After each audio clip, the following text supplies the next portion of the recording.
Afternoon, everyone. It's Tuesday, December the 7th, time for our weekly Tiger Club Zoom interview. Today we have one of our without a doubt, our most popular guest of all time, recruiting expert Danny Heitert. Before we get to Danny, I want to bring you up to date on some news surrounding Mizzou. Tigers, of course, will be heading to the Armed Forces Bowl September 22nd, to take on Army. It's Tigers' first bowl appearance in 2018. Today is the last day for donors to request tickets through the Tigers Scholarship Fund. Awards keep rolling in for senior running back Tyler Beatty. He was named by a vote of the coaches as the STC Football Scholar Athlete of the Year. That's quite an honor.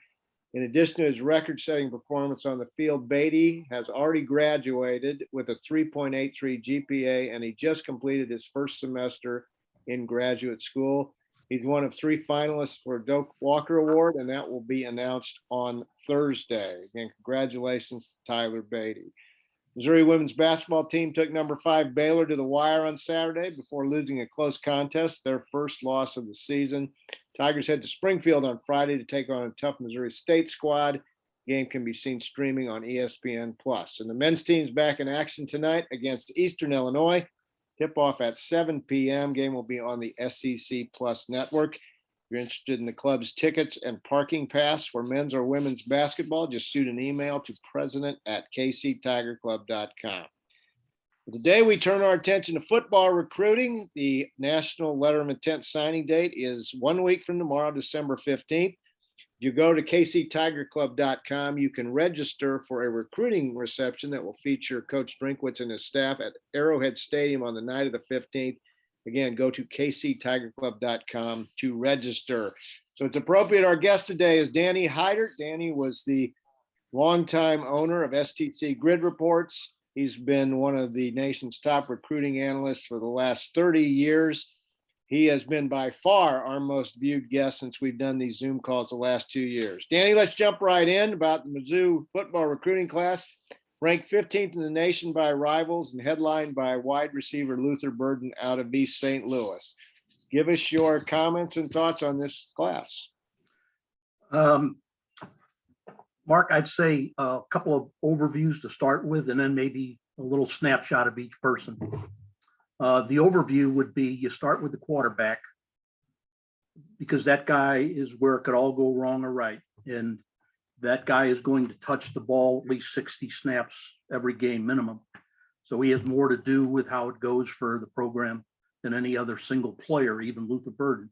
And I think they got it right. I'll tell you when we get to Sam Horn why I think they got it right.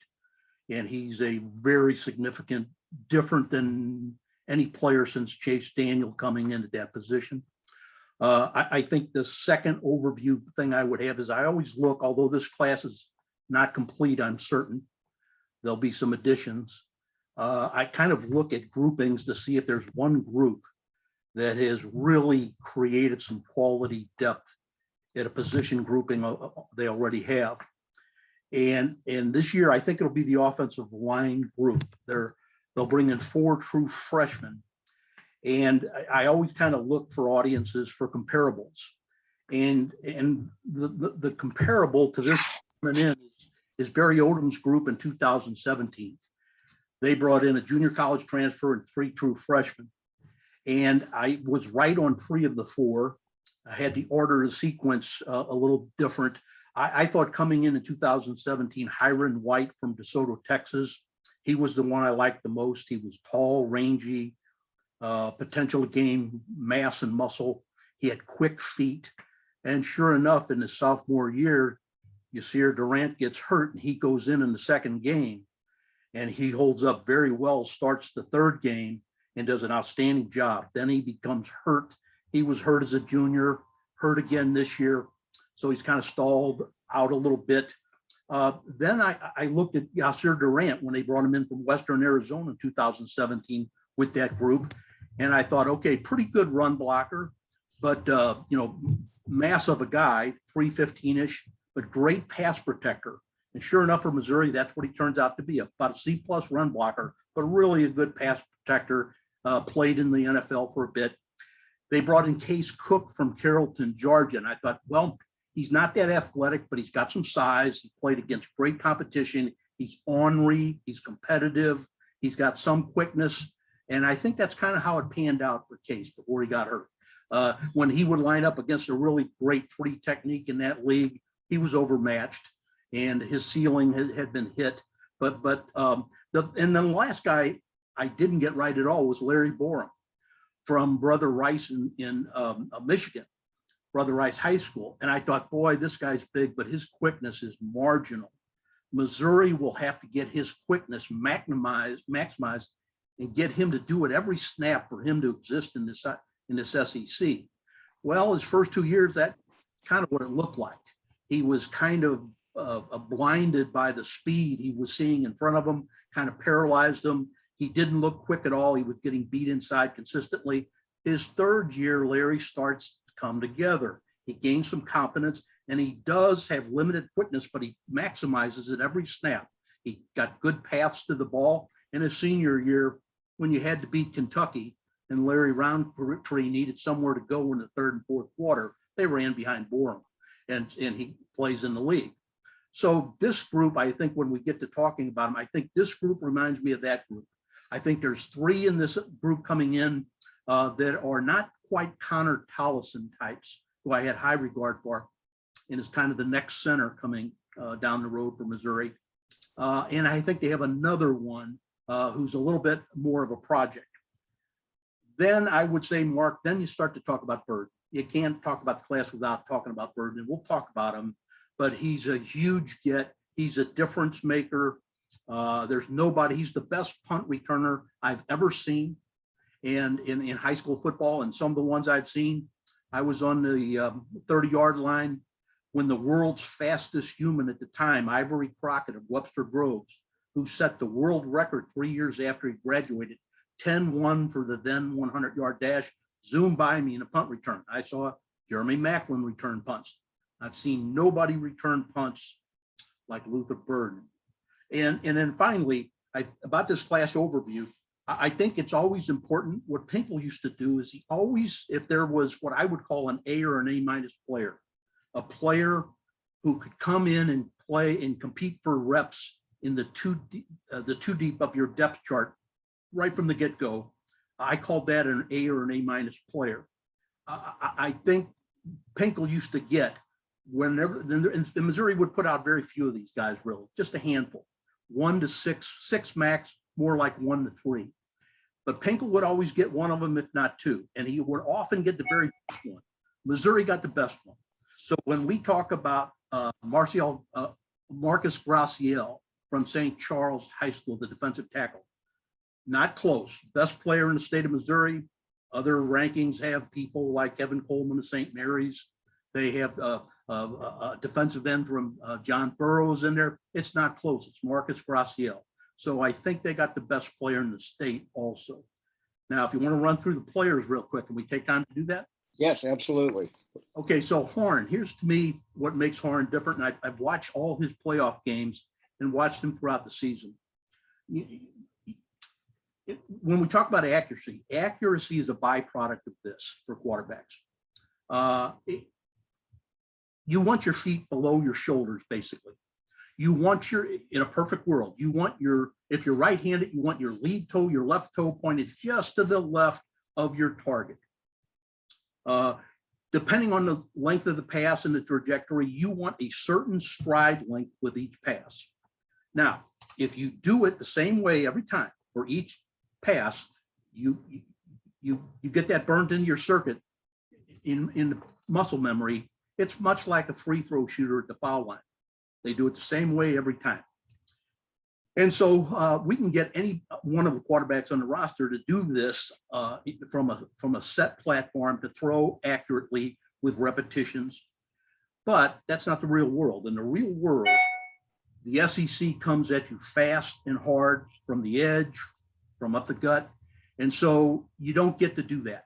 So then you have to be able to be great and make an alteration to that delivery. You might lose some accuracy, but you have to coach kids to be great and not dissuade them from making great plays. I'm sure at Texas A&M, Johnny Football. They did not dissuade him from doing the things he does that no other quarterback could do under duress, which beat Alabama twice. Horn is like this. Horn is like the guy that does it the right way fundamentally and achieves great accuracy, but when the Barbarians are at the gate and things break down, he's got great intuition as to where he is on the playing field and where the other pieces are. And he knows when he needs to change his arm slot. He knows how to reset and get things done and not lose too much accuracy. So we have people like Tyler Macon. You get him from a set platform, even then he doesn't do it the same way, and he's very quick to freelance and get away from fundamentals. Same with Bazelak. Especially this year, maybe he's protecting himself with injury, but his accuracy suffered quite a bit when he gets away from his fundamentals. Cook used to be fundamentally sound in high school. I haven't seen enough of him at this level now to know whether he's retained it or not. But I know Horn can. Horn is a tall, athletic, instinctive, intuitive quarterback whose arm is as good as anybody on the roster now. His accuracy is probably better. And again, this intuition of when to make the great play and when to do it the right way is there. So I think we start, my only concern with Horn is he won't be here in the spring. He won't be here until maybe at the early summer. And so why does that count? High school quarterbacks out there, high school football players out there. If you are not in the program in January, as the calendar turns for the new program year, if you're not there to take advantage of the indoor facilities, throwing to your receivers, skeleton defensive backs from your program, your strength and conditioning coaches, no matter what you're doing, if you have your own tutor, you're throwing with your own friends who are on the team, you are not advancing at the rate the people in the program are. It's not even close. So my concern is Horn doesn't get there right away. And some of those things that would allow him to advance at that accelerated speed, he'll miss that. Not that he can't make it up, but he'll miss that. And that makes a difference probably in this first season. So I'm high on Horn. The running back they got, Tavares Jones from El Paso, Texas. He played at the highest level of football in Texas. His size, speed, skill ratio was excellent. He's got a very fluid running style. He doesn't wiggle much at all. Whenever you have a wiggle or a change of direction, you're impeding north-south and you're impeding acceleration.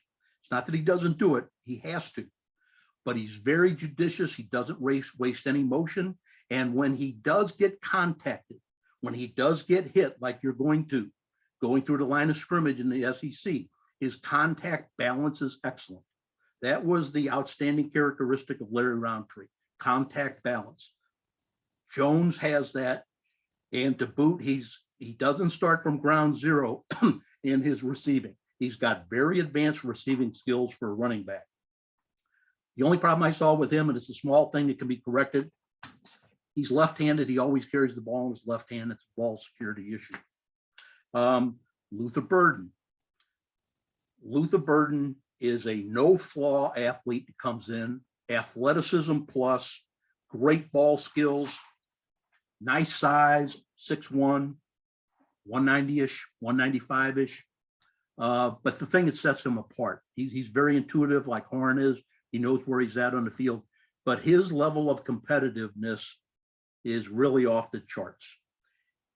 He came over from Cardinal Ritter College, high school, Cardinal Ritter Prep in St. Louis, a private school, Catholic school, because they did not, at the end of his junior year, they did not allow their seniors to leave early. East St. Louis on the other side of the Mississippi did.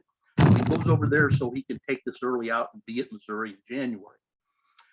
It just coincided with the state of Illinois canceling the fall football season, but allowing a spring football season.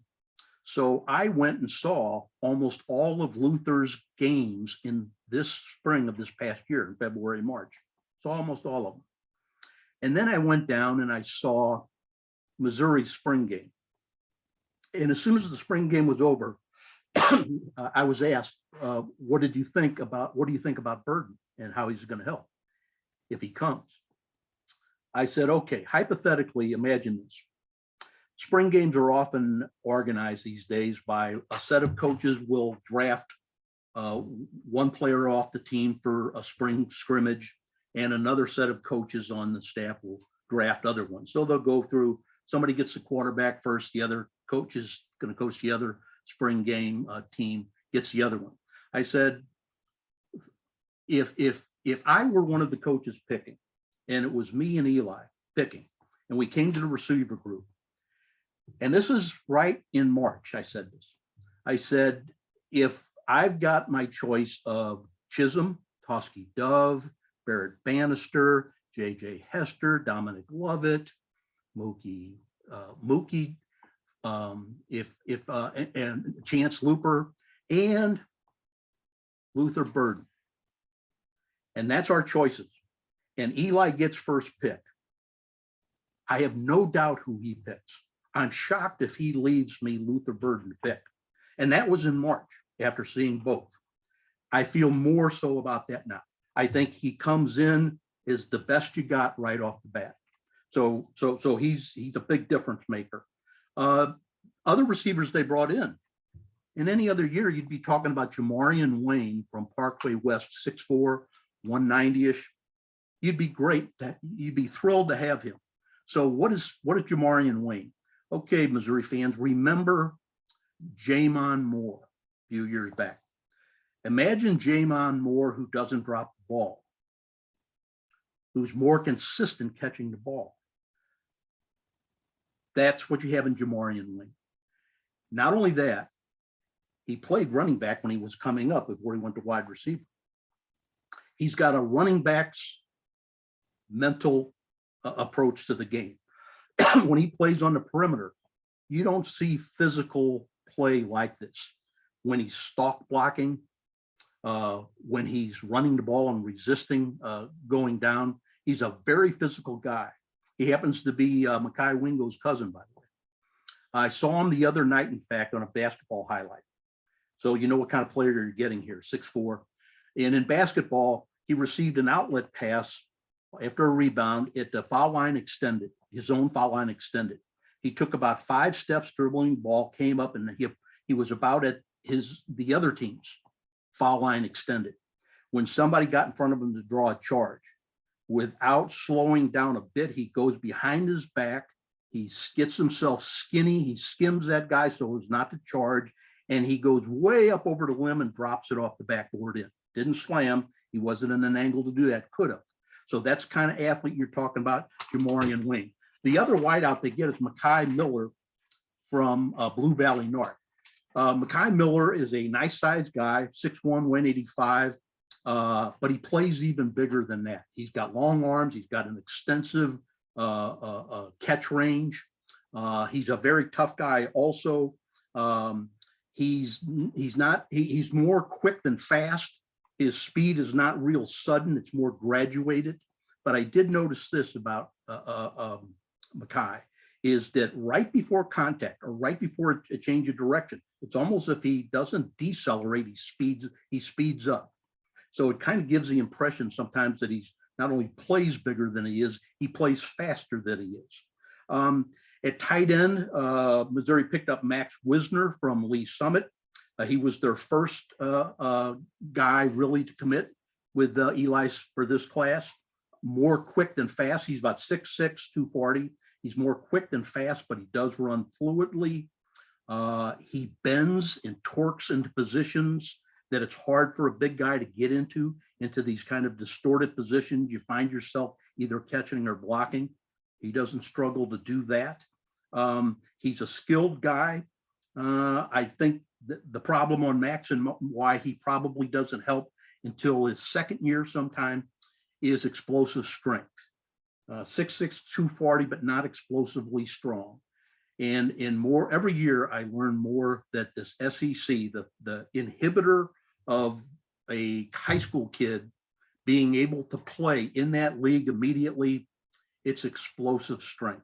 You either have it or you don't, or you need to develop it, and you're not at the stage yet to do that. to disconnect from SEC blocking or to block SEC defenders. That's a very difficult thing to do. Max isn't there yet. Let's talk about that offensive line group that I liked a lot. The one I like the best is the last one they got. Valen Erickson from St. Rita in Chicago, 6'6", about 305, very quick off the ball, consistently. He's like I've just mentioned with Wisner, bends and torques, easily gets into positions to get underneath leverage. He doesn't struggle to do that. His initial jolt, his initial pop is very good. And that's the thing usually that determines how it's going to go. When the defensive 3 or 5 technique comes into you, who's going to have that initial pop that really dictates what comes thereafter. Erickson's is very good. He doesn't waste steps. He doesn't fall steps. Whatever the path is to his block, he never falls steps. His first 2 steps are really right at the landmarks they should be, and allows him kind of a leverage advantage there, an angle advantage. And where you often see kids come in and they're deficient on something besides strength, the next thing would be pass protection skills. Erickson's pretty good. His pass protection is pretty good. He bends, he pivots, he knows the angles. And so he also is a very competitive guy. I like him the best of the linemen. The next 2 are very close. Supposedly the best blocker in Nebraska was Desean Woods coming to Missouri, 6'5", 295. I don't know if he's the best there. I didn't look at the rest of them. I've looked at him. He's quite good. Explosive pop, he's got it, but it's inconsistent. Where Erickson's initial pop is good every time. He bats a 300, boom. He always makes contact. Desean Woods is a little bit inconsistent there, but if he makes it consistent, that could be his calling card, because he really does punch you when he gets you. He is a knee bender. He's got good lateral movement. He uses his hands in a combative way. He's off balance some, so that's got to be corrected. So next to Erickson, I like Woods, and from Lee Summit North, I like Armand Membo just as much as I like the Nebraska kid. So if Woods is the best blocker in Nebraska, the Missouri's best blocker, Armand Membo, he's just as good. He's just as good. Now, who is he? He's about 6'4.5", about 304. I've seen him in person. He's a play against high competition. He's a tenacious, combative guy. His lateral quickness is just as fast as his linear quickness. Usually that's not so. Usually that lateral quickness is a shade below the linear straight line quickness, not with Membo. He's good either way. He adjusts to movement.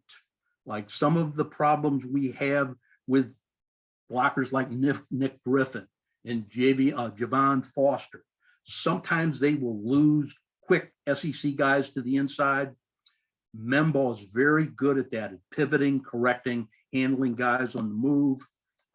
He's very good in open space. If you pull him up to the linebacker level out in the perimeter, Membo is really good. He's always in a hitting coiled position.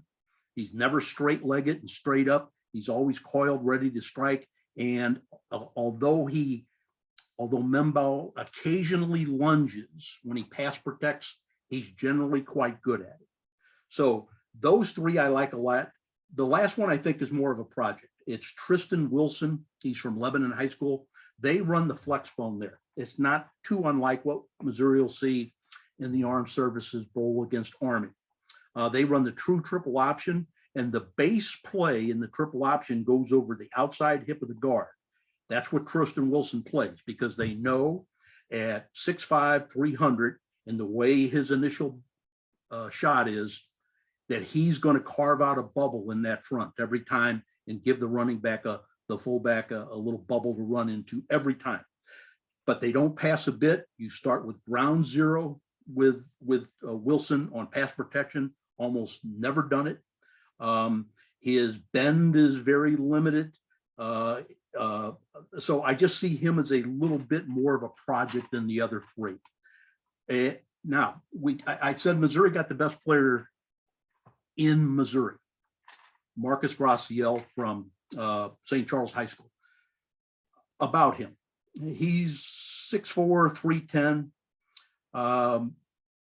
and usually the reason I have him easily the best in Missouri is most of the rating services have Kevin Coleman, a really nice return receiver cornerback out of St. Mary's. He's an electric guy. But when you have pretty equivalent degrees of excellence, I always give the edge to the bigger player. The bigger player at those degrees of excellence is more rare, harder to find. Allen is great. He's very good, but he's not as rare. I can find people like him. Finding people like Graciel is not easy to do. And we had one in our own state. I think his size, quickness, agility ratio is similar to Sheldon Richardson from Gateway Tech in St. Louis at the same stage. He's a plus athlete for the defensive tackle position. Graciel is. He's got sudden quickness. He's got a very fluid change of direction. His block shed is on demand. The only reason I have any concern about Marcus Graciel at all is the level of competition he played was very poor. And so that's not his fault. All you can ask him to do is do what he did, dominate him from whistle to whistle. And he did that. So this transition from high school to SEC, it's such a step change that it's almost unfair to count on him. Physically, he can do it.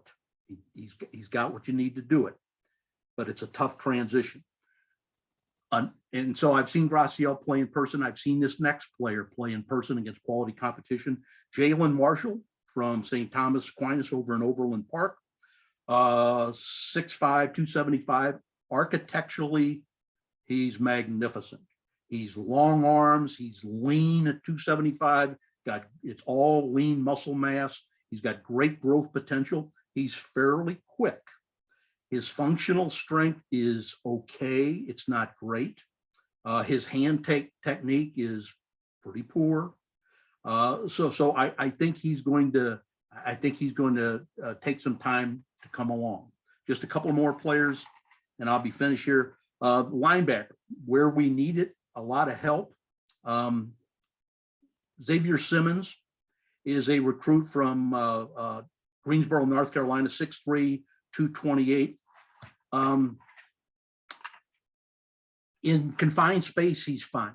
No problem. In confined space, he's very tough. At the point of attack, his functional strength, his block shed in there, all very good. So running backs have contact balance, so do linebackers.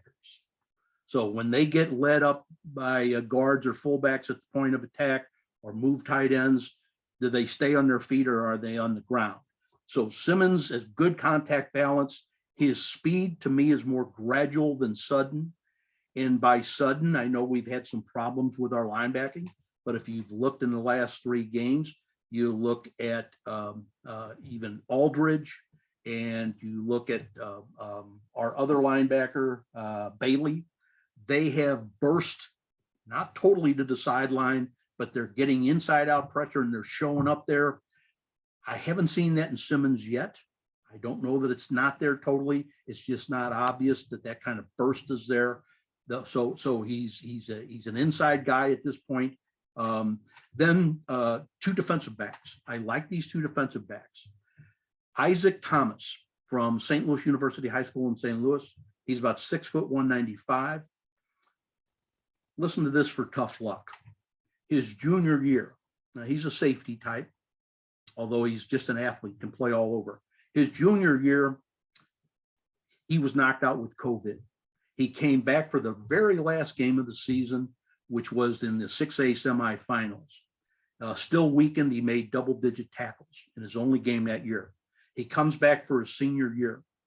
In the second game of his year on his right leg, in one play, he tears his ACL, his MCL, meniscus in the knee, and he breaks his right tibia in the same play. So he's played in 3.5 games in 2 years. But if there's a dark horse here in this class, this is it. This could be your best recruit, not named Luther Burden. He is extremely instinctive. He knows where he's at. He knows the best way to do things. His transition from in his change of direction from 1 to startup speed after he's changed direction, his restart is fabulous. He's extremely physical. At the boy, he smokes ball carriers. His break on thrown passes is really good. So Isaac Thomas from St. Louis U High in St. Louis, extremely impressive player if he can stay healthy. He's my dark horse. And then the last one we'll talk about, Marcus Scott from Conroe, Texas, corner. Long, lanky, 6'2", 170, but he plays even bigger. And he's got great speed. Conroe played mainly cover 2, where he was an up corner. And the only time he wouldn't be playing the up corner is if right before the snap, they would motion away from him or shift away from him. And he was the cornerback on a backside tight end. Then Scott would move back to a hash mark. So you could see him occasionally play on the hash mark. Excellent break on the ball. Excellent speed I spoke about. He could stay in a back pedal forever, and that's important. So as soon as the receiver makes a defensive back turn and run linear with him, advantage receiver. They know when they're going to break it off for back shoulders and things like that. So he can stay in that back pedal, which is a better position for the defensive back for extended period of time. Route recognition, excellent. Ball skills, excellent. Same problem with Scott you see with a lot of these guys I've mentioned. It's functional strength. He needs a lot of that to be able to deal with the kind of stalk blocks you see out on the edge. They pull tight ends out there. They bring guards out there to the perimeter to block on you. So he's not able to stand up to that at this point. So that's how I see it at this point. I ask you about a few other kids not on Missouri's commitment list.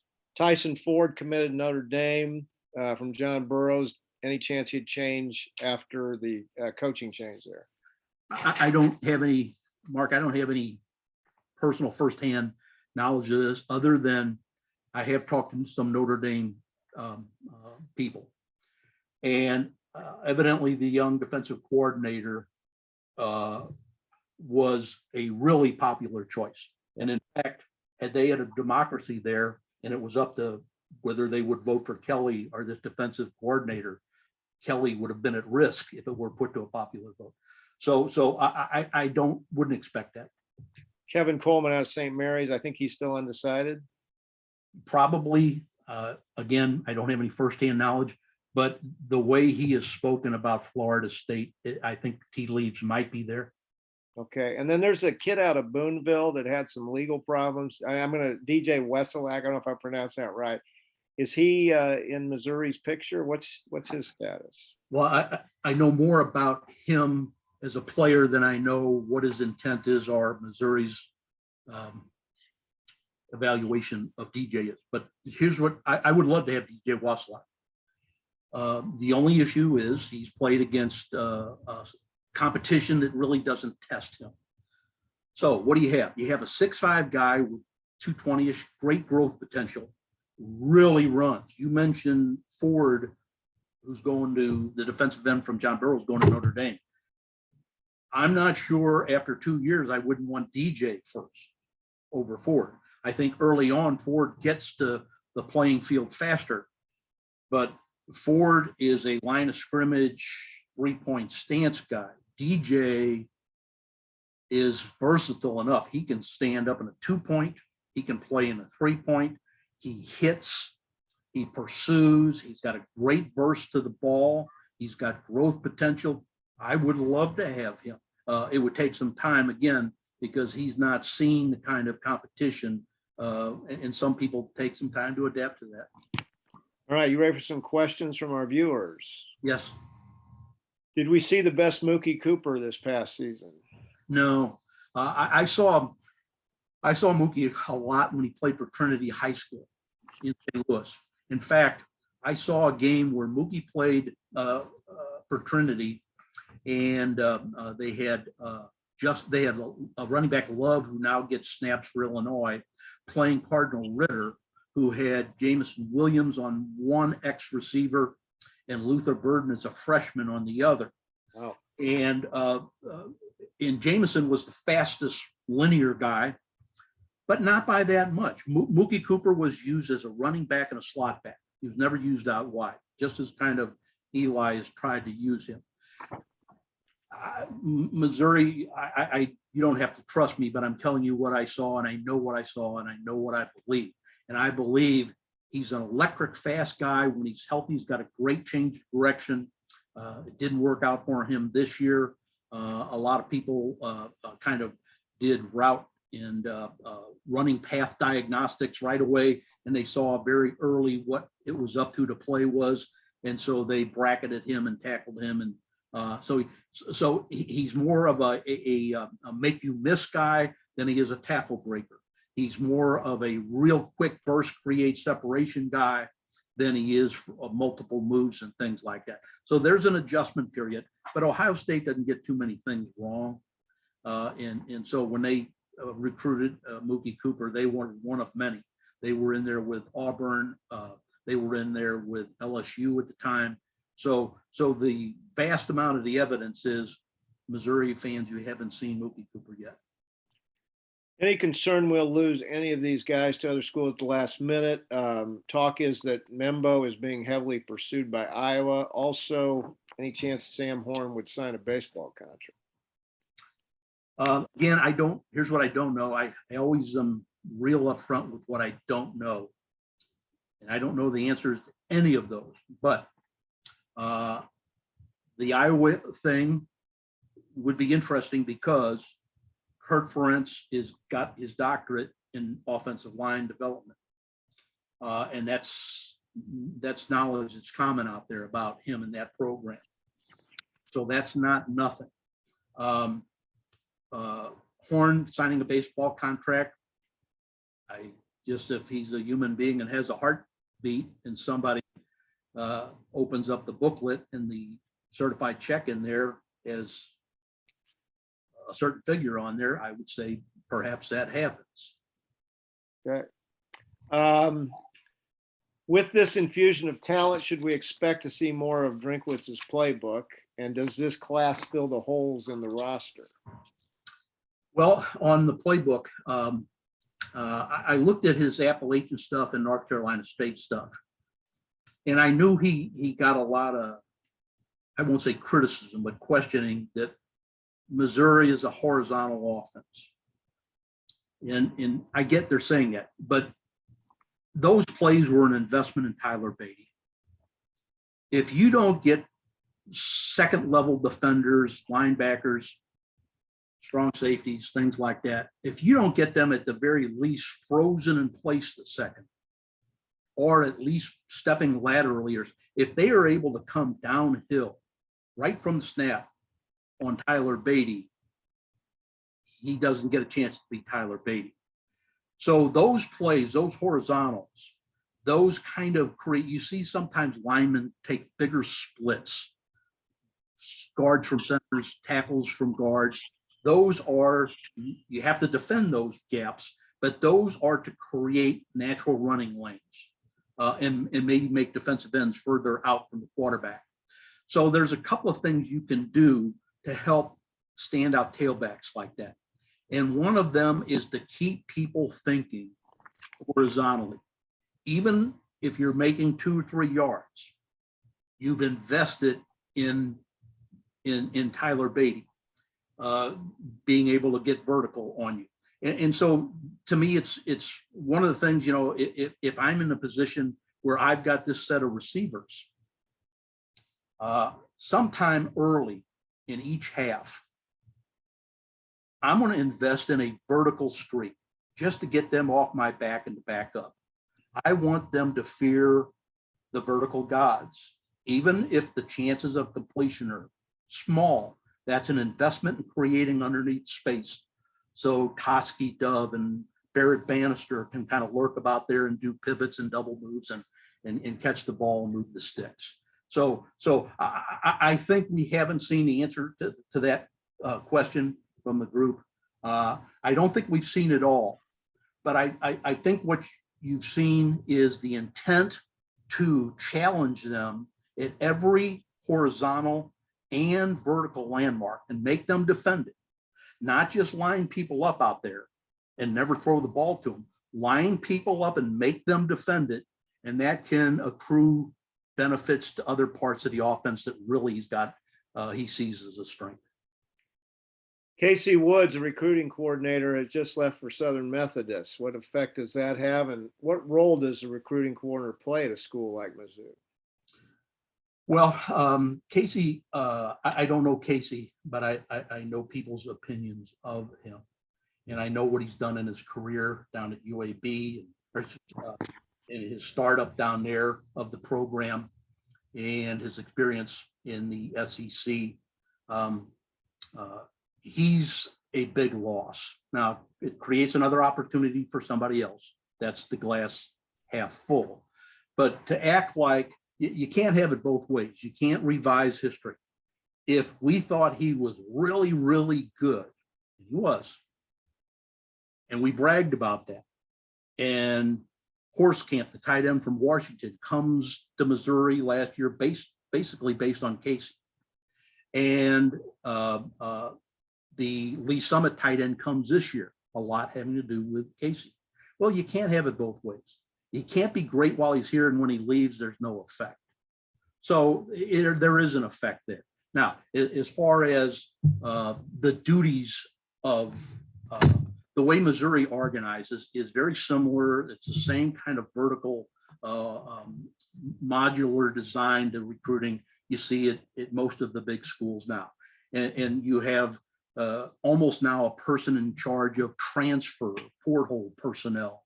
You have a coordinator for high school personnel, and those are subdivided further. You have coordinators for on-site visits who coordinates all the logistics and things like that. So those administrative functions, those can be replaced.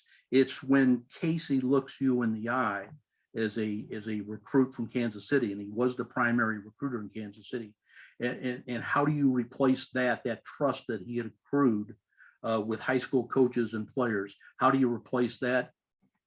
You have to, but how do you do that? It's not obvious to me yet.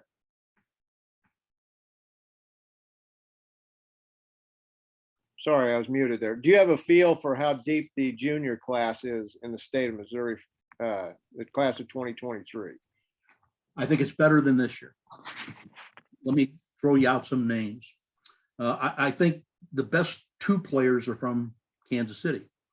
I think the offensive tackle at Liberty North, Caden Green, is very similar to the group they brought in this year. 6'6", 300, a great initial pop. I think Edric Hill from North Kansas City is a potential dominant defensive lineman. I think those are the best two. I think there's two excellent blocking tight ends, both from St. Louis area. One didn't play this year due to injury. Mac Markway from DeSmet, 6'4", 255. He had already committed to Dan Mullen at Florida. I don't know if that changes now or not, but he could be back open. Brett Northley, who's Missouri's first commit this year, is a 6'7", 220 tight end from Francis Howell in St. Charles. And he's got a lot of pop coming off the line. His ball skills are okay, but he's an excellent blocker for a long, lean guy. Probably the person you won't have heard too much about, and I think is one of the top 5 players in the state, is a running back, a franchise type of running back. His name is Jeremiah Love. He's from CBC High School, who just won the state title at 6A. He's 6'2", 195. He's the reigning state 100-meter champ. He runs the 40 in 4.4. He's got to change direction. His only problem is he uses it too often, but he makes people miss. Good tacklers miss. I think he's a great potential running back. The tackle from Raytown, Logan Reichert, 6'7", 370-ish, give or take 10. Not explosive pop, but pretty agile, fairly quick, excellent pass protector. Any offensive line group would be improved, the recruiting group, by getting him. Jaden Doss from Rapec, a kind of a jack all trades, wide receiver, running back, good vertical, great hands, great toughness after the catch. A North Kansas City defensive end is also kind of a fast twitch fiber guy. So I actually think next year's class is better than this year's class. How has the portal affected recruiting? It's almost the secondary recruiting season, isn't it? It is. One of the reasons STC Grid Report was so successful, and it had something none of the other services had, and that was it incorporated. It realized that coaches were on a ticking time clock. You just ask the University of Miami coach.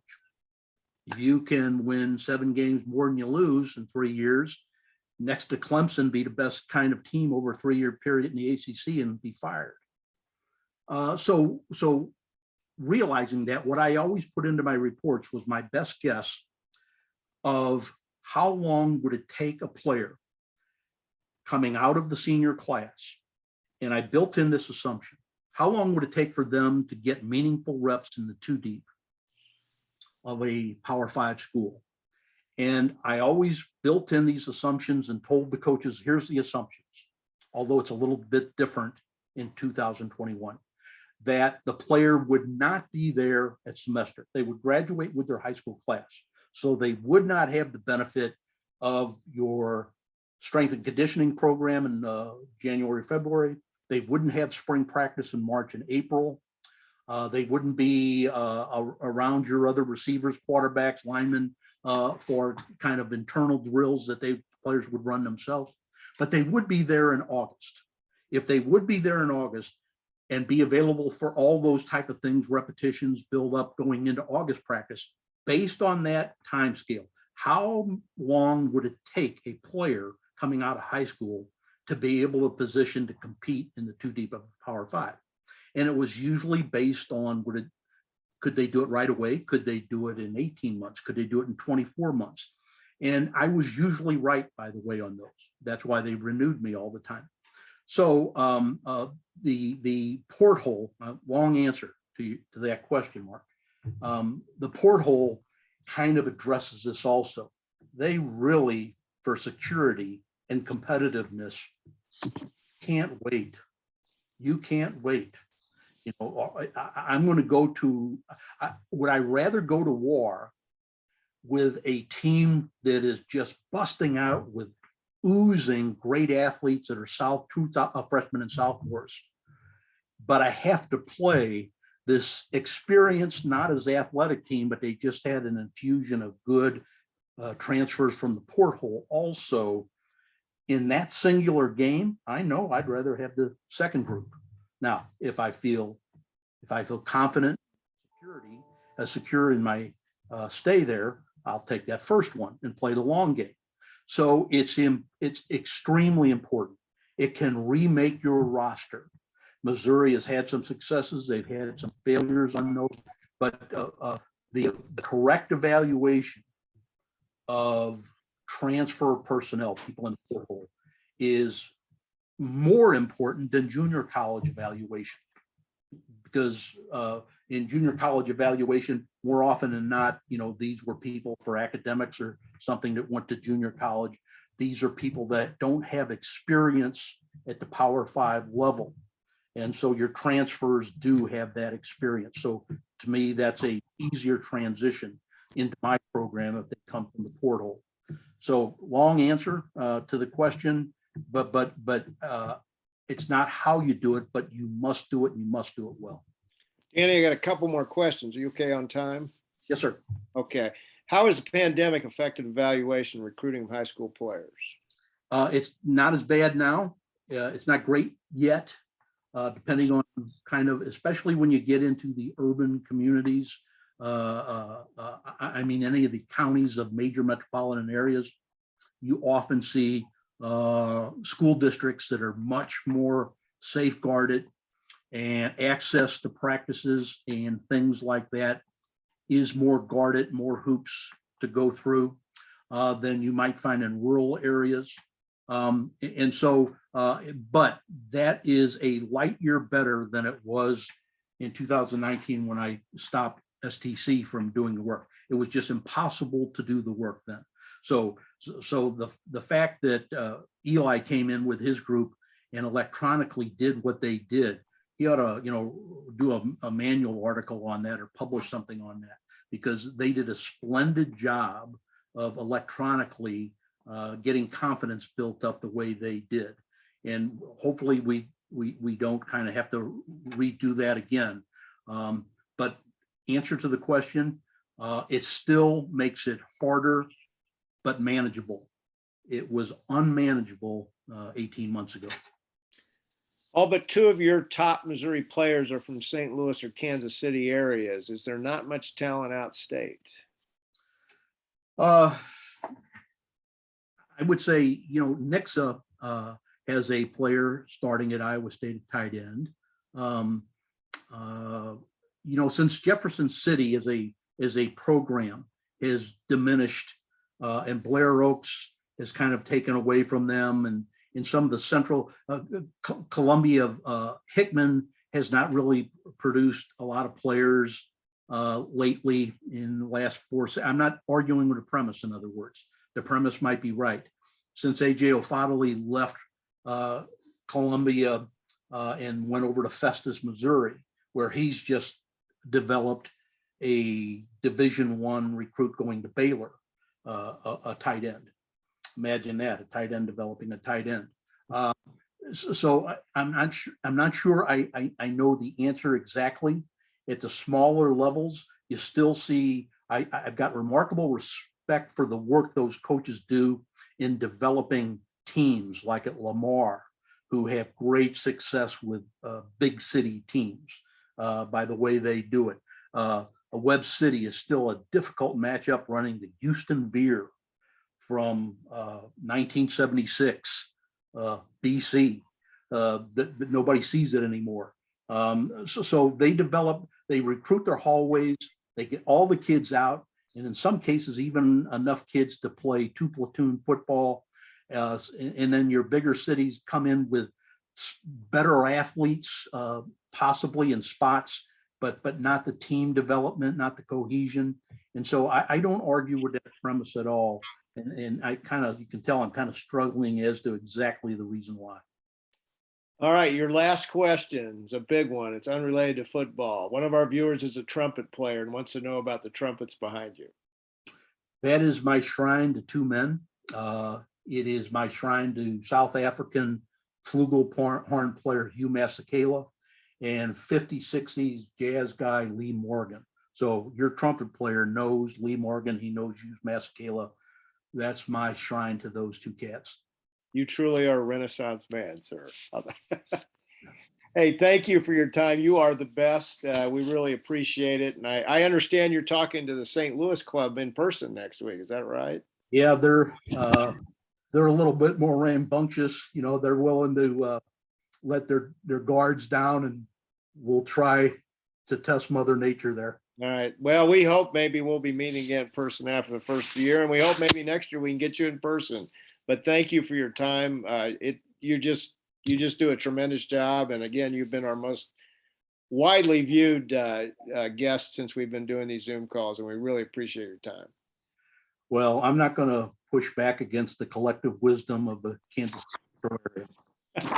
All right, Danny, thanks very much, and I hope you and your family have a happy holiday. Hey, all right. Hey, everybody. Next week, we will have Dave Matter, who's been an annual visitor to us. He's the Mizzou beat writer for the St. Louis Post-Dispatch and has been covering the Tigers for many years. So make sure you tune into that. Again, keep checking our website and our Twitter account, and we'll let you know when we can maybe meet again in person. Everybody had a great week, and we'll see you next week with Dave Matter.